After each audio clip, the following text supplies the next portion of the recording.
Hi friends, welcome to my channel. So gas stove SIM లో నిలబడడం లేదని చెప్పారు కస్టమర్. నేను స్క్రూ డ్రైవర్ తోటి స్క్రూ ఎప్పి తీసాను. చూడండి, పైన తీసేసాను స్ప్రింగ్ గాను నాబ్ రాడ్. చూసుకోవచ్చు, ఇక్కడ బుష్ ఉంటుంది రౌండ్ గా తిరిగేది సిమ్ లో ప్లస్ ఫుల్ పెట్టుకోవడానికి. చూడండి, వీటిలో డస్ట్ ఉండడం వల్ల మనకి సిమ్ లో నిలబడదు. చూడండి, నేనైతే డస్ట్ క్లీన్ చేస్తున్నాను తీగతోటి. సన్నటి తీగ అయితే కావాలండి. ఫినిష్ తో కూడా క్లీన్ చేయొచ్చు, కాకపోతే దాంట్లో రంధ్రాలు ఉంటాయి. పెద్ద రంధ్రంతో ఫినిష్ తోటి క్లీన్ చేయొచ్చు, కానీ చిన్న రంధ్రంతో మాత్రం అది మెయిన్ సిమ్ లో నిలబడిపోవడానికి. దానికి మాత్రం సన్నటి తీగ తీసుకుని క్లీన్ చేయాలి. చూడండి, నేను క్లీన్ చేస్తున్నాను. అది ఓపెన్ అయి ఉంటేనే గ్యాస్ సప్లై సిమ్ లో నిలబడుతుంది. డస్ట్ ఉండడం కారణంగా సిమ్ లో పెడితే ఆగిపోతుంది ఫ్రెండ్స్. చూడండి, నేనైతే క్లీన్ చేశాను. మనం బుష్ తీసిన దాంట్లో డస్ట్ అనేది ఉంటుంది. బుష్ అటు ఇటు తిరిగేటప్పుడు అది టైట్ గా ఉండడానికి స్క్రూ డ్రైవర్ తోటి నేనైతే క్లీన్ చేస్తున్నాను. చూడండి, అక్కడ క్లీన్ చేయడం వల్ల ఏంటంటే మనకి ఫ్రీగా ఉంటుంది. నేను కొబ్బరి నూనె అయితే వేస్తున్నాను. కొబ్బరి నూనె వేయడం వల్ల దాంట్లో డస్ట్ ఉన్నా గానీ కొబ్బరి నూనె సాఫ్ట్ గా తిరుగుతుంది కాబట్టి కొబ్బరి నూనె వేసి లాన్ వేసాను. దాంట్లో స్ప్రింగ్ కూడా వేసాను. అలాగే నాబ్ రాడ్ క్లీన్ చేసి మనం స్క్రూ అయితే బిగించేస్తున్నాము. ఈ స్క్రూ అనేది ఒక లూజ్ అయినా గానీ పైన నాబ్ రాడ్ ఊడొస్తుంది ఫ్రెండ్స్.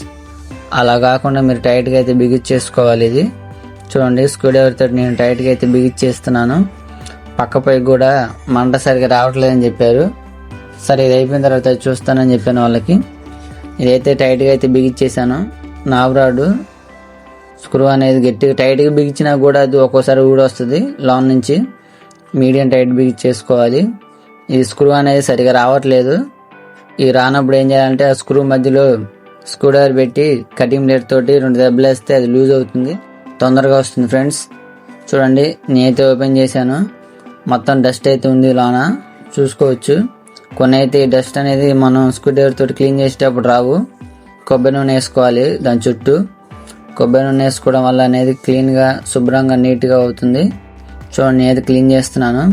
ఈ డస్ట్ వల్లనే ఈ డస్ట్ లోనబడి గ్యాస్ సప్లై అనేది ఆగిపోతుంది. మీరు ఎప్పుడు తీసేటప్పుడు జాగ్రత్తగా చూసుకోవాలి.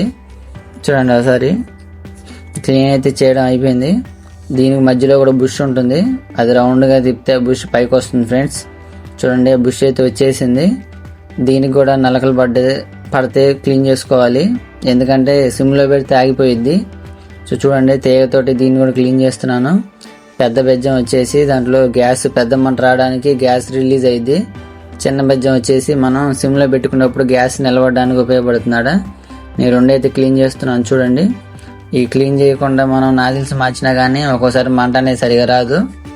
నాజిల్ తీసేస్తున్నాను నేను. కటింగ్ బ్లేడ్ తో నాకు అలవాటు కాబట్టి నేను తీస్తున్నాను. మీ కటింగ్ బ్లేడ్ తో తీసేస్తే అది ఇరిగిపోయిద్ది. ఇరిగిపోవడం వల్ల కార్కు మార్చుకోవాల్సి వస్తుంది. సో చూడండి, నేనైతే నాజిల్ తీసేసాను. లోన కూడా బుష్ లోపల మట్టి అనేది ఉంటుంది, డస్ట్. అది క్లీన్ చేస్తున్నాను నేను స్క్రూ డ్రైవర్ పెట్టి. ఎందుకంటే అది ఒకవేళ మనం క్లీన్ చేయకపోతే పైన లోన మన బుష్ తిరిగేటప్పుడు డస్ట్ ఉంటుంది. గ్యాస్ సప్లై అయ్యేటప్పుడు ఆ డస్ట్ అనేది నాజిల్ గడ్డుపడిద్ది. సో అనేది మనం 1-2 సార్లు క్లీన్ చేసుకోవాలి శుభ్రంగా. తర్వాత నేనైతే బుష్కి క్లీన్ చేసిన తర్వాత కొబ్బరి నూనె పూసాను. అంటే కొబ్బరి నూనె పోయడం వల్ల అది ఫ్రీగా తిరుగుతుంది సిమ్ ఫుల్. సో చూడండి, నాబ్ రాడ్ అయితే నేను టైట్ గా ఫిట్టింగ్ చేసేసాను. దీనికి 58 ఉంది సైజు. నేను 77 వేస్తాను ఫ్రెండ్స్, చూసుకోవచ్చు. ఈ కొత్తది వేసుకోవడం వల్ల ఏంటంటే ఎక్కువ రోజులు వస్తాయి. ఆ నాజిల్ క్లీన్ చేసి బిగించినా గానీ మంట కొద్దిగా వస్తుంది, పెద్ద మంట అయితే రాదు. సో నేనైతే నాజిల్ అనేది పెద్ద సైజ్ అయితే బిగించేస్తున్నాను 77. మంట కూడా బాగా వస్తుంది మౌనంగా. చూసుకోండి, నాజిల్ అయితే టైట్ గా అయితే బిగించకూడదు, ఎందుకంటే టైట్ బిగించేయడం వల్ల ఇరిగిపోయే అవకాశం ఉంటది. సో మీకు ఇలా స్టెప్ బై స్టెప్ క్లీన్ గా గ్యాస్ స్టవ్ అనేది రిపేర్ చేసుకునేది మీకు క్లియర్ గా చెప్తాను. చూడండి, గొట్టంలో కూడా స్క్రూ డ్రైవర్ తోటి క్లీన్ చేసుకోవాలి. ఆ డస్ట్ ఉన్నా గానీ ఎర్రమంట వస్తుంది గ్యాస్ స్టవ్ లో. చూసుకోండి, నట్ అయితే బిగించేసాను టైట్ గా బిగించకపోతే గ్యాస్ అనేది అది గొట్టం అటు ఇటు ఊగిపోయి మంట సైడ్కి వస్తుంది. స్క్రూ కూడా టైట్ గా బిగించేసుకోవాలి ఫ్రెండ్స్. ఫిట్టింగ్ అయితే అయిపోయింది.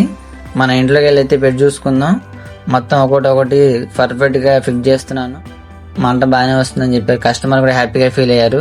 సో మీ వీడియో నచ్చినట్లయితే మీకు లైక్ అండ్ సబ్స్క్రైబ్ చేసుకోండి. మరిన్ని వీడియోలు అప్లోడ్ చేస్తాను.